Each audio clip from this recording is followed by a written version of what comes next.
Welcome to the reality show. It is day 84 of the war, but it is the second time this week and since the war that we're not actually talking about the war. By the way, we did on the Daily Objective that just wrapped up with Yaron Brook. I forgot to thank the super chatters, so thank you everybody who super chatted on that show. Today we are going to talk about the year, so some of it will be war related, but not entirely. I am joined by Morgan Carter, by Stuart Hayashi, Jonathan Honig, Marco and Richard are going to join us any second now. But yeah, let's kick it off and see what it is in the past year that you thought was significant moments that happened and your view on it. Stuart, we will start with you. Oh, thank you. So I would like to talk about an event that happened this year that didn't get much news coverage except for the unfortunate ending, which unfortunately sort of overshadowed what I think is the real issue. So I think that since 2012 at least, the big time YouTube celebrities like PewDiePie, Nostalgia Critic have created this very unflattering impression of intellectual property rights among other YouTubers. The 2012 Nostalgia Critic went around giving people the impression that copyrights are just about big greedy corporations trying to squash the little guy. He was trying to take down Nostalgia Critic because he used a short clip of someone's movie, and that stuck for a long time. And they seem to have a very derogatory impression of that. So I like how this year, the YouTube creator Jax Films, who has 6 million viewers, subscribers, he changed that around. And he's not even an ideological sort of person. I think he's probably center left, but he did stand for intellectual property rights, and he got a lot of popular support for it. So what happened was, YouTube, the corporation itself, was actually publicly condoning IP theft by one of its biggest YouTubers, SS Sniper Wolf, who has 34 million subscribers. What she does is she would actually take people's entire TikToks and not be transformative. She'd put them in her own videos, give very minimal reaction. Sometimes she would just not give any reaction at all. And she would be making millions from this. She's a millionaire because of this. So Jax Films called that out. He saw that she wouldn't credit people whose works she was using. So he would go out of his way to look for the actual original creators and credit them. And he publicly shamed her over this.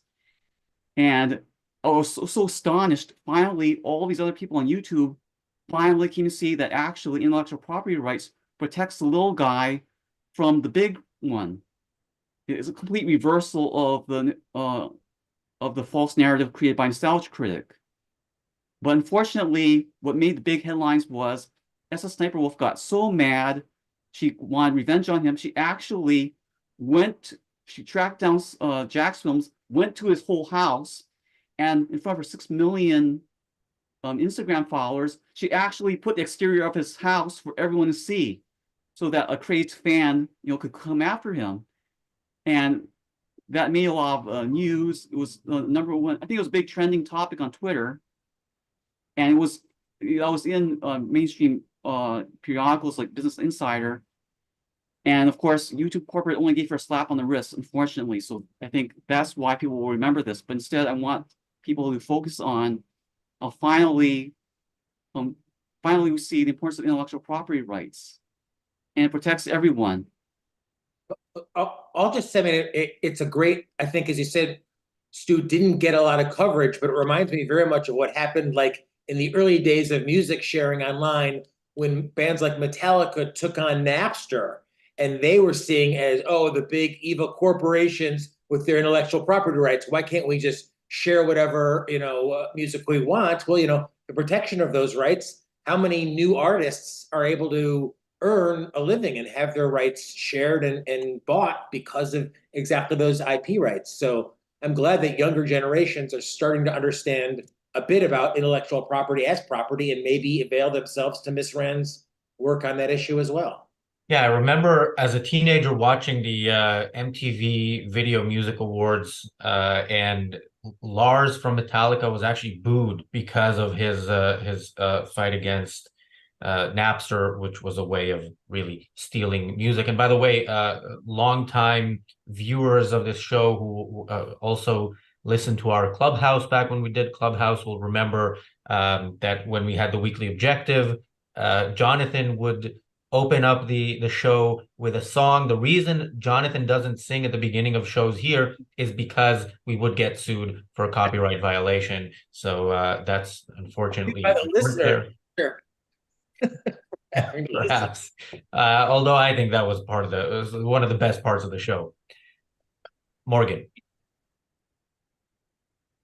So mine's not so much a single event, but one of the things that was interesting looking back over this year was I was having to kind of throw off, I guess, the influence of the of the war in Israel at the moment, because that's dominated headlines so much recently that it was hard to think of major events that had happened before.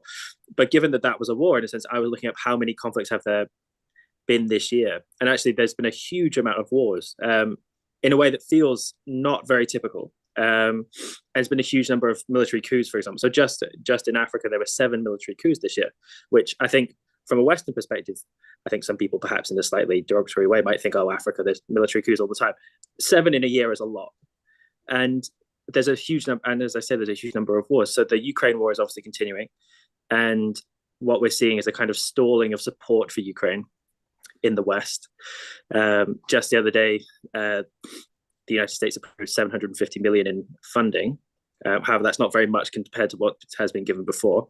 And that's following the defeat of a $50 billion proposed funding deal from the US, and also the defeat of a €50 billion funding deal from the EU, which was blocked by Hungary. So the Ukrainian war is kind of ongoing as well. But unfortunately, from Ukraine's perspective, the West is kind of getting tired of continuing giving support. And actually, the Ukrainian government is running a $43 billion deficit at the moment. So if they don't keep getting these kind of cash injections from the outside, they're not going to be able to pay their own kind of employees, let alone run the war effort. There was also a war in Azerbaijan, not a place that I think a lot of people in the world pay too much attention to, but that led to the displacement of 100,000 Armenians. There was the civil war in Sudan that broke out. In Ethiopia, there's an ongoing kind of conflict between the government in Haiti, in Yemen with the Houthis, which has come much more into the news with the Houthis' activities surrounding Israel, but which was going on beforehand. So I guess kind of just this first thing I wanted to flag up about 2023 was there's just a huge amount of war, and to an unusual degree. Yeah, the war in Ukraine is, one of the things we're going to talk about in the year in review 2024 next year is the elections, the presidential elections in the US. And we might be talking about President-elect Trump. Trump was a few days ago, I saw him being questioned about what would, how he would handle the war between Russia and Ukraine. And he said something like, if I'm back in office, it would end on day one. And he was asked, like, are you going to be on Ukraine's side? And he said, I'm on the side of stopping the killing of Russians, stopping the killing of Ukrainians. And unfortunately, he wasn't asked, well, if you want to stop the killing, shouldn't you stop the killers? Which of course he won't do, because he is on their side, even if he won't say it in so many words. So yeah, unfortunately, this is a year where we are talking once again about war. Marco, Richard. Yeah, I've homed in on the Niger coup as a particular example of what you're talking about here, because that, as you said, is one of the coups in Africa that stretches across the Sahel region of Africa, from the Atlantic to the Red Sea, across the lower fat bit of Africa. And what's significant about that is all the other players that are involved in this. The fact that Yevgeny Prigozhin was of the Wagner Group was involved in a lot of those coups, and the fact that after the coup took place, lots of the people were waving Russian flags. And at the same time, there was the influence of the Islamic jihadists involved as well. So this is the getting together, the unholy alliance of Russia for Putin and the Islamic jihadists to push an agenda, an anti-West agenda across this whole strip of Africa. And what's significant about Niger? Well, it's got 7% of the world's uranium deposits. And we all know who's interested in those, namely Iran. So there's a lot going on here, and there's a lot of the bigger players being involved. So when we're seeing things like Kim Jong-un come via his bulletproof train to meet Putin, or you're seeing a Chinese spy balloon flying over the US, or you're seeing Xi re-elected, and all of that. All of that is all knitting together behind the scenes here and explaining exactly what's going on. So I think it's been a big year for those hidden events that will have enormous significance in the year ahead. And Razi, you were talking about election for next year. Although we had a few elections this year, which were some of them were surprises. Some other were expected. For example, what's unexpected is that Xi Jinping, for a third time, was elected on a landslide, which is no surprise. But he confirms himself as a proper old-style dictator, Mao-like, where throws the rule out of the window, and he gets in for the third term, which is unprecedented since Mao, I think. Then we have in Europe the surprise victory of Geert Wilders in the Netherlands. What's interesting about him? His platform is anti-Islam. The press here in the West no longer called him far right. Now he's anti-Islam. It's like, to me, it's actually, I would vote for him just on that point, but never mind.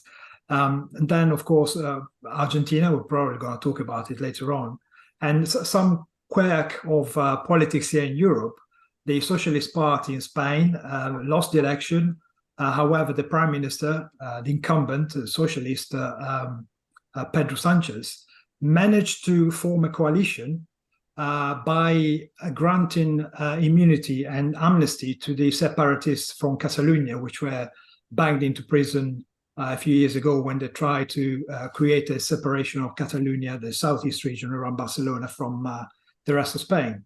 I think this is quite interesting because in Spain, like here in Britain, the people who want independence in the end always turn out to be supporting the left.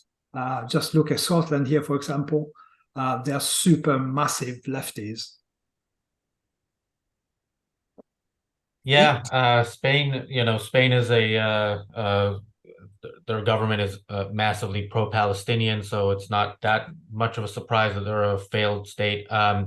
And yeah, next year we're also going to talk about elections, as I said, in the US, in the UK, and probably in Israel. And just quickly, Richard, on your point, yeah, Russia backs Islamists. They back, as you said, Kim Jong-un. Basically, everywhere where you see bad things happening, you can somehow see Russia's involvement, either directly or indirectly.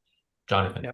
Oh, just quickly, does anyone think that the election in Argentina is heralding some type of a real movement towards more markets? I mean, this kind of got a lot of press, if you will, even among a lot of objectivists.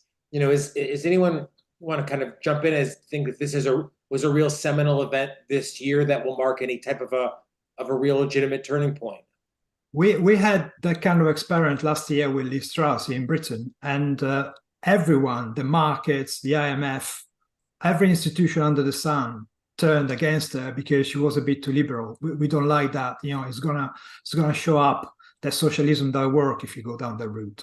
So I would be really surprised if Milei were allowed to get anywhere. In the same way as I would be surprised if Geert Wilders in the Netherlands were allowed to form a coalition or a government, to be honest. But we can always hope. Yeah, and I think any success of Milei, of course, will hopefully be some sort of an example to the rest of the world. Stuart. Oh yes, so I'm very cautiously optimistic. I think it's very exciting. I have seen people try to conflate him with Donald Trump, even though seems to me he's going the opposite direction. Genuine liberalization is the opposite of Donald Trump. The only area where I'm a bit worried is reports that he's influenced by a Murray Rothbard and anarcho-capitalists. That's the only part that worries me. I think that I refer to Wagner Group as that Rothbardian anarcho-capitalist private protection firm that Putin hired, because I think that in a world of competing anarcho-capitalist protection firms, they would be like Wagner Group. But that's my only worry right now. Yeah, generally, if the left doesn't like you, they compare you to Trump, and that's that's the criteria there. Morgan. Yeah. I say on Millet, I kind of don't want to be a Debbie Downer, but I guess I would reiterate kind of what Marco was saying, is that from the UK, given that we had Liz Truss come in, and it was such a disaster, and that everyone jumped on it to gloat about how much of a disaster it was, and to fault kind of free market economics for that. I think it feels very pessimistic in the UK about the prospect of the future of free markets. Now, obviously, Millet, I think, has a certain advantage in that part of what Liz Truss was doing was she was trying to kind of, I guess, work almost kind of within the existing system, whereas he's almost kind of flipping the table and resetting the, how the game is played, which is good for him. But then also, I guess what makes me worried as well is that given how people are really looking for excuses to say, look, free markets don't work, given that he's a bit of a wild card character, if he screws it up, then we're all going to be paying for that for a very long time. So I'm a bit cautious, but I kind of hate that I feel a bit cautious about it. But those are my thoughts. Jonathan.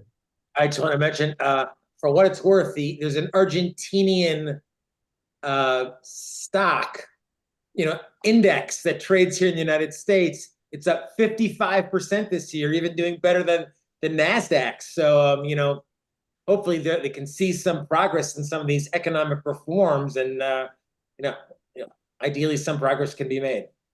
Do you think it's just a Santarelli, or is it a result of the first indication? I mean, he got rid of lots of department from the government and lots of civil servants. So that in my book is always a good start. But I don't know whether... I mean, the fact that some of these YouTube and TikTok videos of his very charismatic speeches that seem to be focused a bit on ideas, on fundamental ideas.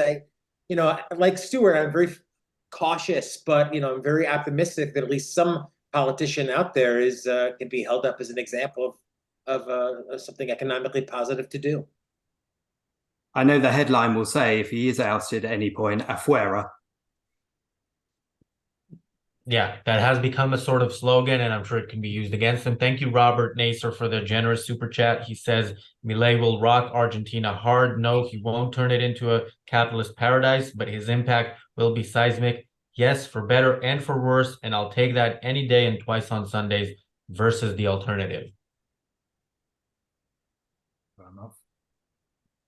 Jonathan. Yeah, I have mine that I'll share. I think I did. Oh, I know I did. If I find a little spreadsheet here of my. Well, no, I can't find it. You can be very careful about what windows you share. You kind of could be anything. Yeah, this is a family show, Jonathan. So. Somewhere it was my. We might have to go to someone else where I'm finding mine. Give me 1 minute. Richard. Oh, wait, I got it. Sorry, Richard. Go ahead. Keep thinking about it. Sorry. It kind of apropos of what Marco talked about, and what's been talked about. I thought of this quote from Ayn Rand about statism needs war, a free country does not. Statism survives by looting, a free country survives by production. And what do we see in these two major wars that we talk about this year? We see these statist economies, these statist countries attacking the freer counterparts, both in the Middle East, and in Europe. Dr. Peikoff always has a quote that I think of as well, where he talks about unreason leads to force. And my God, we saw so much. The more I studied about Russia this year, we did a show about Russia's what do they call it? Draft. Russia's drafting up prisoners, anyone, children, just putting them in a uniform, sitting in their front, just how absolutely irrational these societies are, and unreason has real consequences. It, kind of leads to these just absolutely horrific images that we've seen from these terrible, terrible societies. That's my negative, but I have a positive one too, if you guys want. If you can, my other big, the best thing I saw this year, for me, the coolest thing, you're not going to see in jolly old England. Sorry, Morgan and Rozzy, because the London mayor, you remember this story? They opened this amazing sphere in Las Vegas, Nevada. The London mayor said, no, you're not going to get it. Light pollution. I don't know. I like light. Being out in the dark, it's pretty actually spooky and scary. So I chucked this up into this. How amazing is man's mind? And Stuart, you've seen this online. This is this sphere, which is a concert hall that opened this year in Las Vegas. And it's amazing LED screen on the outside and on the inside. And as you can see, they use it as this immense realistic projector and making it into a pumpkin, making it to an indie thing. This was it being created, built, cost over $1 billion. James Dolan. And this is one of these amazing achievements that, I mean, you just can't imagine. This was U2. They have their, and on this immense screen, they can project anything, movies. It's being heralded as this brand new way of even just experiencing entertainment. Now, I haven't been to it yet, but I'd love to go to it. And you just think about it's not just like they put up speakers and everyone listens. It's all digital and moving around and the highest of high tech. So to me, I just look at that and say, damn, I mean, leave people free and they will come up with the most amazing innovations in everything, medical, technology, and even something as incredible as just going to see a film or a movie. So in a year that was really ugly with a lot of war, I thought the sphere is just amazing and only man's mind could do it. Yeah, and at the risk, and I know I can see some panelists already concerned that I'm going to go on a Vegas rant here because of my recent obsession with Las Vegas as this amazing place. And I think one of the things that started this obsession was actually on the Daily Objective, where Amanda Maxim was saying how Vegas is. It was actually, I think this was the episode about people leaving California, and she was in California at the time, and she said she's thinking about moving back to Vegas. And she said Vegas is the anti-Europe. In Europe, they worship everything that's old. In Vegas, if something is 10 years old, they blow it up. They actually make a show of blowing it up. And yeah, the Sphere, I haven't been inside the Sphere, but I've seen it a few times. And in one of my recent visits, it was like I had a view from my room and I basically sat there. You can sit and look at it for hours because it keeps changing. And yeah, I was hearing about how this, for years we've been hearing that they want to build one in London, which would have been bigger than the one in Vegas. But we are not the anti-Europe in London. We are the Europe. Stuart. Yeah. Oh, thank you. I'd like to add that actually among those of us in Hawaii, aloha, the #1 tourist destination is Las Vegas. So Las Vegas is where we in Hawaii go to vacation. And we refer to it as the 9th Hawaiian island. And I love how futuristic that sphere is. People always say, oh, we don't have flying cars, this great future that Walt Disney imagined isn't going to happen. Well, we see it with the sphere. It even reminds me of the big golf ball at Epcot Center. Well, and I have to say, it's like people say, oh, you got to go to Egypt and visit the Sphinx or the pyramids. Well, for what? I mean, the sphere is like what the pyramids, that is so much more incredible than the pyramids, to me at least. Also, Jonathan, the Luxor Hotel in Vegas is a pyramid. So you don't have to go to Egypt. The pyramid with a great bar and, I don't know, individual rights and a non-theocratic society. So yeah, I'll take Vegas version over, the actual thing any day. By the way, we are not sponsored by the Sphere or the Luxor Hotel, but if you want to sponsor us, give me a call. We offer sponsorships on shows. Morgan. This one's a little more local, I guess, but I think basically this year we've seen the final implosion of the British Conservative Party, and this has been going on over a few years, basically. It's starting with Boris Johnson, and then it happened with Liz Truss, and now we've had Rishi Sunak in for what's, I guess, felt like a relative period of stability. But basically, I think what you've seen is a lot of party infighting, and you've seen the sign that basically from next year, we're going to have a Labour government. So a lot of what the Conservative Party has concerned itself with this year is, to some extent, crisis management. And so that's been surrounding the figure of Suella Braverman primarily, but also been concerning immigration.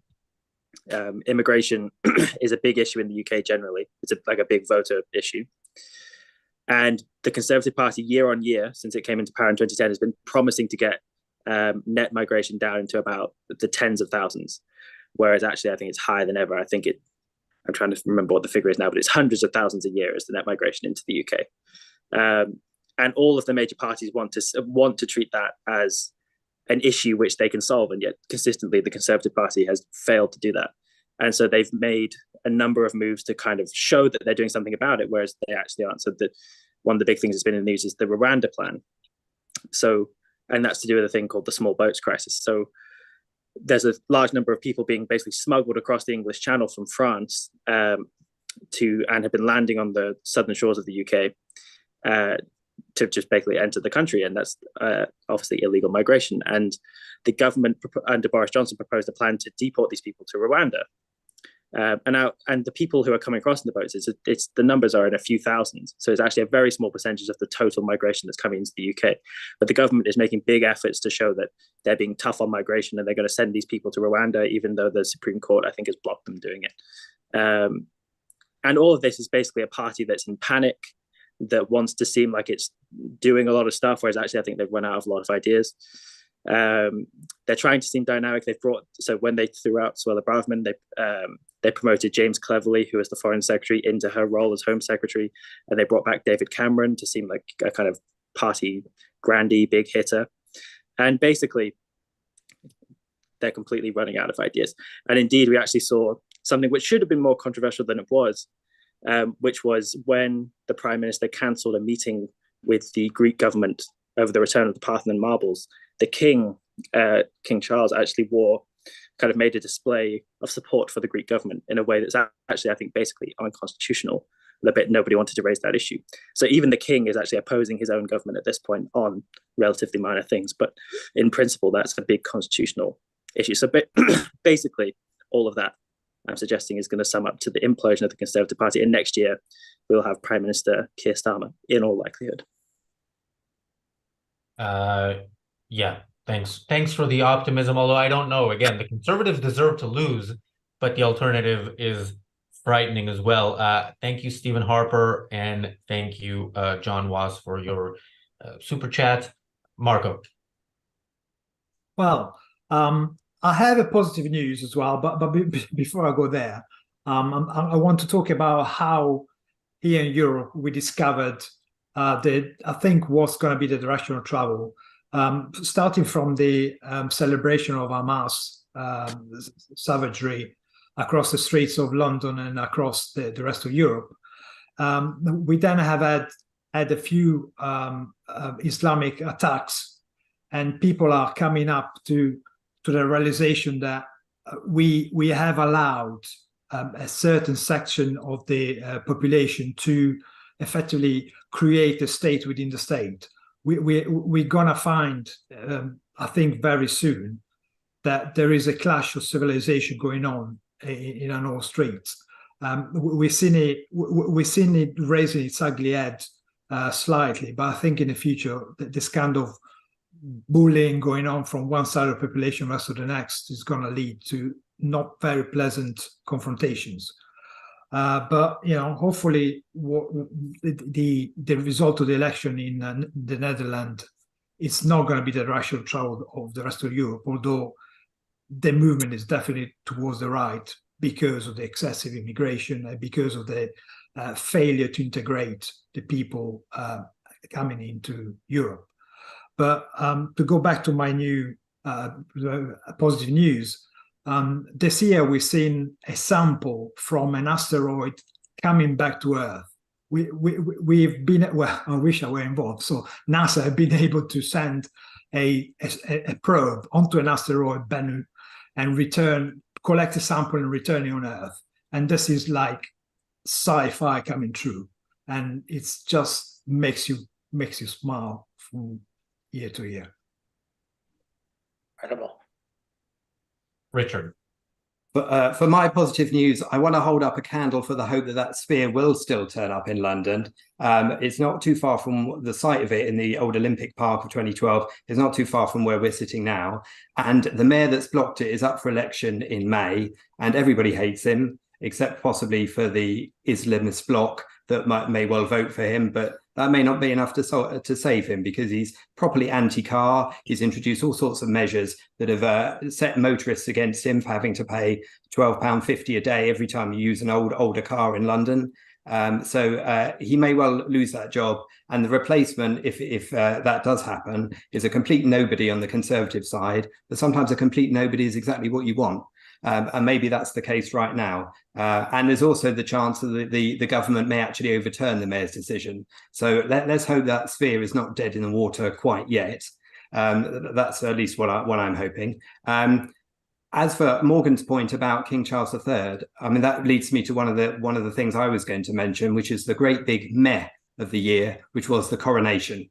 The coronation of Charles III, which ought to have been a massive event in many ways, but also marked exactly where the UK is right now in terms of its politics and its attitude to itself, to the world, and to where it's going. And the fact that King Charles is the wokest of monarchs, or constitutional monarchs, and that the coronation itself was laden with little throwing a bone to the wokerati in every direction, introducing Welsh and Gaelic languages, which are artificially kept alive by governments when English is clearly the language to go for. The recycling, claiming that the thrones were recycled and that was sustainability, and all sorts of nonsense like that. Exactly what he wore. I think John Cleese summed it up best when he described the whole event as looking like a load of people in silly hats and looking like a sketch from Monty Python. And it totally did. And this kind of showed exactly the difference between last year and the death of the Queen. And it showed the end of an era. And the country is now looking forward, likes to say no to everything, doesn't know where it's going. It is sort of embracing declinism, which is really depressing to see. And I'd like someone to turn it around. We could do with a Malay here that actually goes the distance. Yeah, Richard, your previous point about so I haven't been following the polls, but the point about Sadiq Khan potentially losing the election, if that actually could happen, in the Daily Objective just before the show, I asked Yaron Brook about Netanyahu and who might be better, and he said if you just throw a dart at the Knesset, the Israeli parliament, you're going to hit somebody who's better. I think it's the same with London's mayor. So I certainly hope that is the case. And it's a different topic, but earlier today I saw somebody sent me this video. Somebody on YouTube, not a small YouTuber, apparently came to the London Ayn Rand meetup, which Marco and Richard and I are regulars. Actually, we run it here in London. That's been going for 7.5 years, and this video is from years ago. It was almost 6 years ago when he showed up at a meetup. He did a video talking about it, and it was interesting to listen to. One of the things he said was that one of the things he disagreed with us on was that we are too pro-war.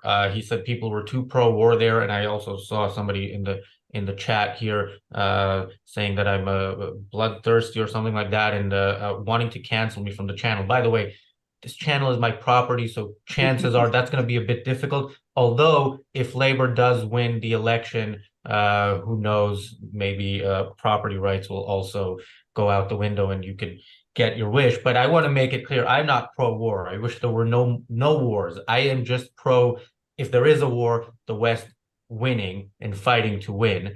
And that unfortunately is my big takeaway from the year. Is also, of course, this channel has become in the past 3 months a one-issue channel, a war that is, I think, a war that we all should care about. It really is the only issue that matters at the moment, because in part of how people in the West have reacted to it, the fact that we have people marching in the streets, hundreds of thousands of people marching in these major Western cities, calling for the extermination of the Jews in the Middle East at the very least, if not beyond. We now hear chants like "globalize the Intifada," which means kill Jews everywhere. That's what it means, no matter how people will interpret that. So that is my unfortunately pessimistic takeaway for the year. Stuart.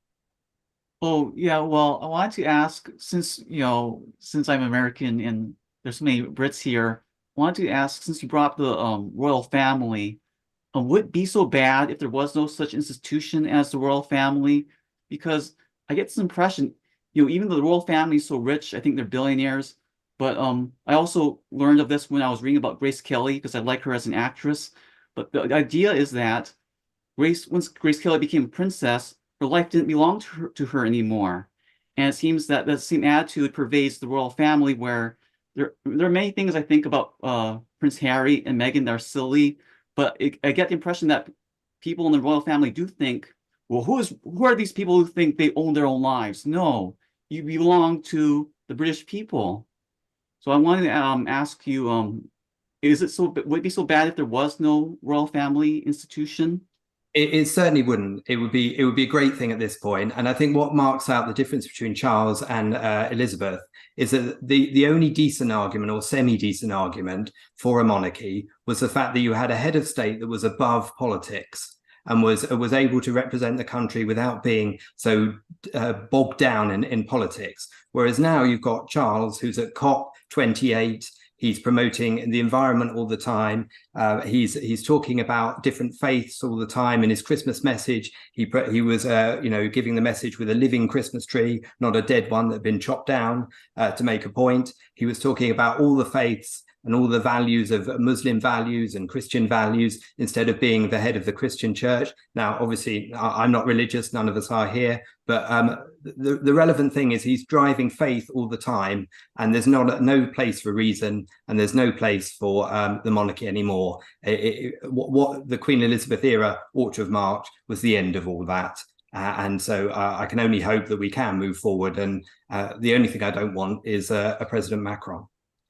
On the other hand, the royal family is very good for tourism. Lots of people come here just to point and laugh, I suppose. What's also good for tourism? The sphere? The sphere is exactly right. It already got our vote, but yes, yeah, good point. By the way, just a quick point on. So I saw this on Twitter yesterday. I didn't know this, but the king actually isn't the head of the Church of England. He is the supreme governor or something. And the head, do you know who the head of the Church of England actually is?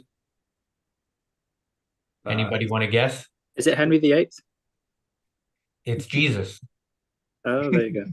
I mean, this is information from Twitter, but so it might not be 100% true, but it looked real enough. So yeah, I just said on the monarchy. Charles's coronation this year also proved that if you say you're a Republican at inconvenient times, you can get arrested, because people went outside his coronation and held up signs saying that they would like a republic and were arrested for doing it, rather charmingly. So I certainly think we could do with getting rid of the monarchy. People don't seem to want to mention the constitutional problem that Charles keeps involving himself to various degrees in politics. His mother dared to do so twice in very, very minor ways, and it was a big news issue.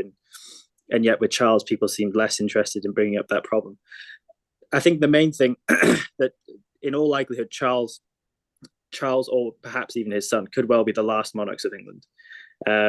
One of the things that was very interesting this year was, at the time of the coronation, people were comparing his coronation to his mother's, and how when his mother was coronated, the ceremony is sort of deeply traditional, deeply religious, deeply faith-based. The moment when the holy oil touches her head, she's literally transfigured beyond something human, is literally what the ceremony is meant to signify.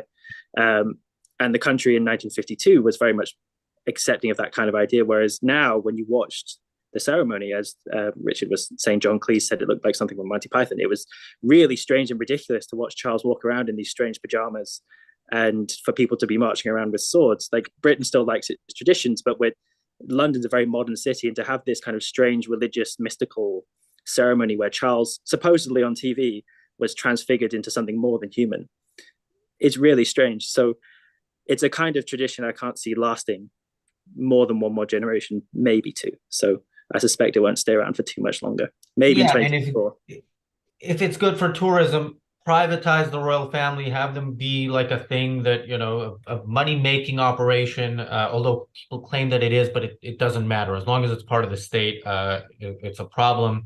Thank you, Jeff Bannister, for the super chat. And one of my favorite things this year, although I think we've seen it in previous years, is people super chatting while on the show. So thank you, Jonathan Hoding, for the super chat. And for that super chat, Jonathan, I will go to you next. Well, I'll just this idea of I'm on Team Stewart when it comes to Harry and Meghan.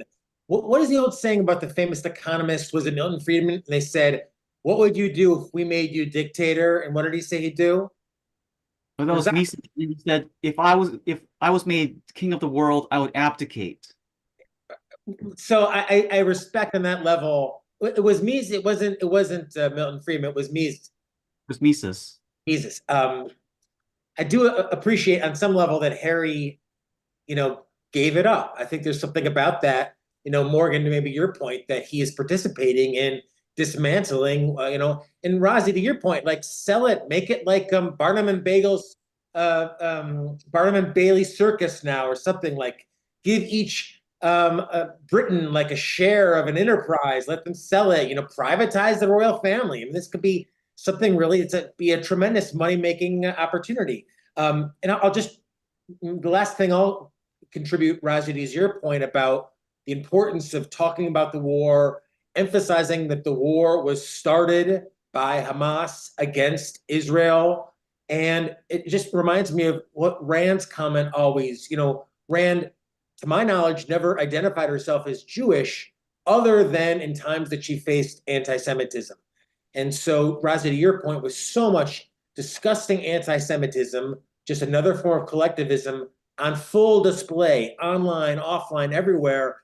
I can't speak for Miss Rand, but I find myself standing up and saying, I am Jewish and I don't accept this. And I think now is the time to speak up. And I'm so glad you're doing it and we're doing it with the channel, and that our viewers are supporting your efforts. Yeah, and we were talking about the Sphere and the fact that if you want to go see a pyramid, you can go to Vegas, and also there's an Eiffel Tower there, and there's like New York Hotel, which is like New York City. So you can also, maybe we can have Buckingham Palace Hotel, Resort, and Casino. We suggested something like that for Gaza. Maybe, yeah, we can find a way to make it a proper for-profit operation, just like the Ayn Rand Center UK is for-profit. So if you enjoy this content, value what we do, and want access to more content and exclusive content, then you can click the link in the live chat and in the description, become a member, or upgrade your membership if you are a member. And of course, you can support us by super chatting as well. Well, I don't want to keep you, but Royal Mail is publicly traded, right? Royal Mail, England's mail delivery is a public company, as it stands. So just put the Monarchy on that list. I would not invest in it. I can tell you that much. I would invest in just about any of its competitors, to be honest, because although it's publicly traded, it's got so much legacy of civil servant thinking behind it, and so prone to strikes and problems that it really carries over some of the problems from when it was a public sector company. But I know this is not the place for investment advice, and certainly not from me to you. I'm not an investor, but I would short the House of Windsor PLC in all likelihood. Yeah. I mean, the Royal Mail, just from what little I know about how they operate, is one of those examples of things being privatized, seemingly in a way, in an attempt to prove that privatization doesn't work. So yeah, let's hope that's not how the royal family is privatized. any final thoughts on anything we've spoken about, or last minute ideas or topics or issues that we haven't spoken about? Stuart. Yeah, yes. Regarding the whole Israel-Palestine thing, I think that something that really, I mean, what's happening is horrible, but if there can be silver linings from this, I think that it helped undermine the influence of BreadTube.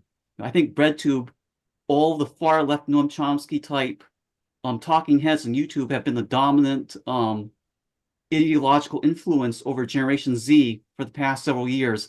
They've eclipsed the anti-SJW bloggers, like Hassan Piker, who's the nephew of the founder of the Young Turks, and ContraPoints and Vaush, who debated Yaron Brook, and H. Bomber Guy. I think they were dominant, but and Ethan Klein is one of the biggest people on YouTube, but he used to be famous for making fun of political correctness, but then, when he saw what happened with MAGA, he recoiled and he went to the other irrational extreme and tried to join BreadTube.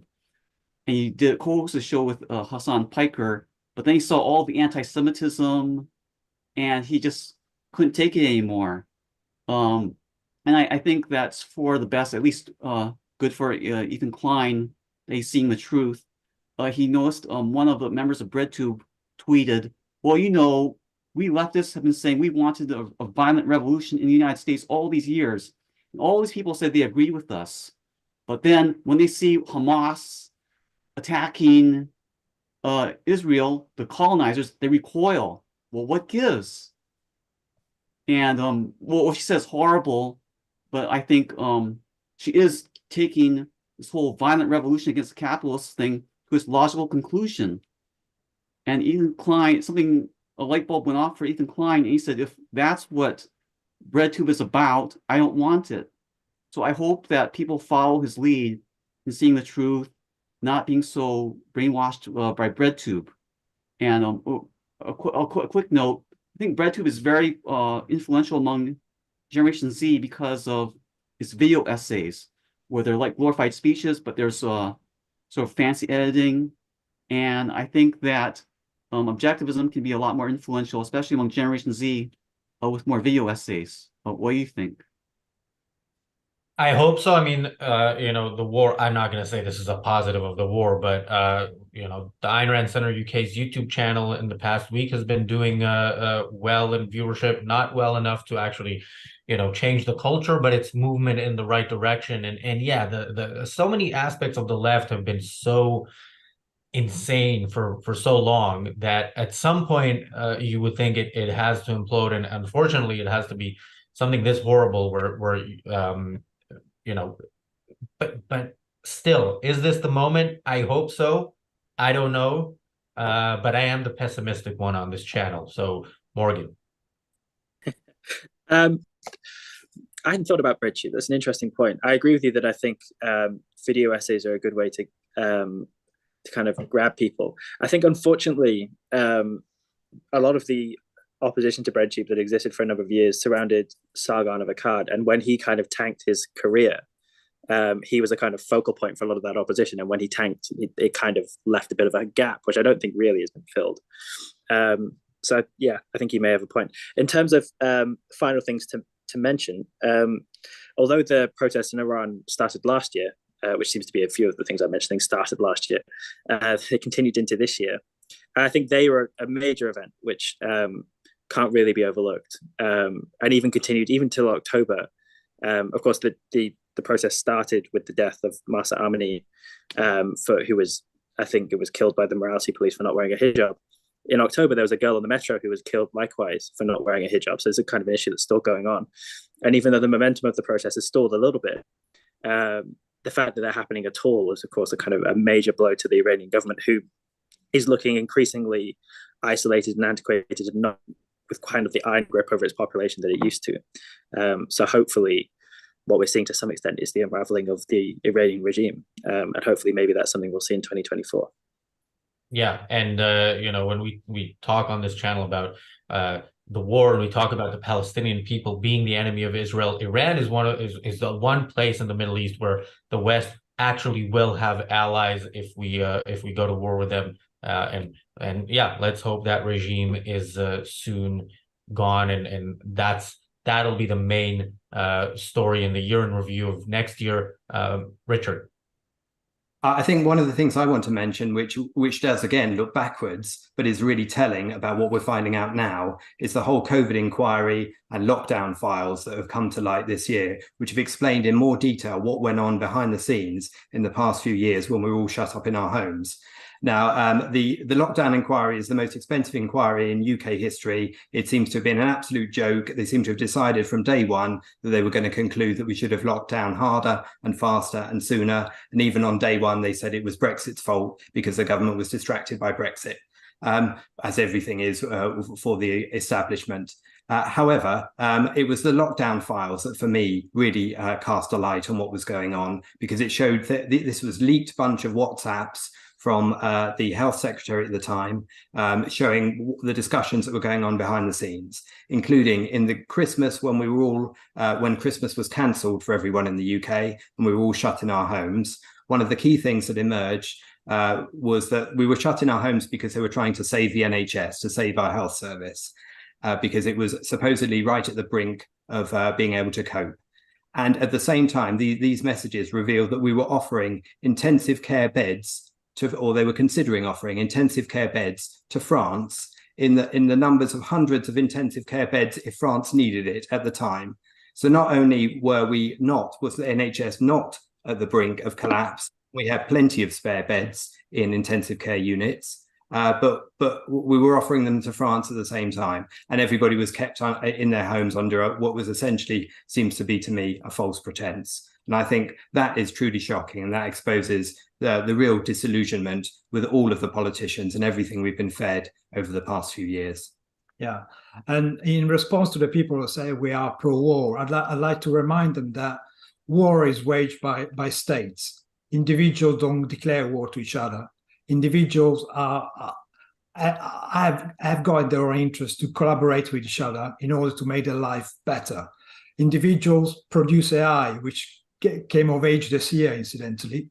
They don't spend time building weapons to annihilate each other. So, let's bear in mind that the more the individual is free and the less the collective has got power over the individual, the better life is. Just bear that in mind. Yeah, I believe, Jonathan, I'm gonna give you the last word. I think it's a Golda Meir quote, and I think it's the only good thing she ever did was this quote, if it is her, which was that if the Arabs laid down their arms, there would be no more war. If Israel laid down their arms, there would be no more Israel. Yeah, it is. The pro-war side is always the enemy of the West. It's not the West that is trying to start these wars. It is the West that is hopefully going to end them. Jonathan. I'm just going to say, this whole issue of, associating objectivists or objectivism with being warmongers. Stuart and I worked on a book a few years ago called Price is Primary. And in it, Stuart has a wonderful line when he talks about capitalists as should own the title of being peaceniks, in effect. Capitalists are the only ones that are truly for peace, if you understand what peace means in the true sense of the word. And so I share your frustration, Razi, when you're but Dr. Brooke was hearing that in the mid 2000s, and it's always been it's not uncommon. So thank you for being a consistent, rational voice. Just as Rand was, go back and listen to her Donahue interview when Donahue asked her, "Why are you on Israel's side against the Arabs?" She's no one said it better than her, but I think we're doing her a memory justice each day with these programs. Jonathan, you and Stuart worked on another book together, right? Stuart and I have done a lot of the best thing I did intellectually this year was Dr. Peikoff's new book, which is Can You Really Love a Dog? If you love a dog, which is nothing to do with certainly the situation in Israel, but Stuart helped me out on that as well, and many other people. So that was a great accomplishment this year that we'll talk about in the new year on the channel as well, Razi. Stuart, any last words? Yes, well, I want to thank all of you making a good. This is only my second appearance, and I think it's very fitting because when people make New Year's resolutions, people often joke about how people don't keep New Year's resolutions, but I think it's very good to reflect on the past year because it's an exercise in free will. We look back on the choices we made and how we can do things differently in the future. And this time where people try to ignore free will, like they say, what affected you more, nature or nurture? As if those are the only two options. And by the way, that term nature versus nurture came from the founder of eugenics. So that should tell you something right there. In this world where people ignore free will, it's good to reflect at the end of the year or any time that remember that we have choices, and if things didn't go well, we can choose to do things differently. Yeah, Yes. and again on that personal note or Ayn Rand Center UK note, yeah, we have been doing well this past week. Again, it's content I wish we didn't have to do, but you know, in the past week we've gotten more new subscribers than in all of 2022. It's been a successful week. Hopefully, people will continue to share our content, and the year is not yet over. There are still 2 more days, which means 2 more episodes of the Daily Objective. Tomorrow we will be debunking the Palestinian refugees lie. I think a lot of what we do here is important. I'm not going to be humble and claim otherwise. So yeah, thank you all for being involved in that this year, and looking forward to a lot more next year. Thank you to our audience as well. And see you back here tomorrow.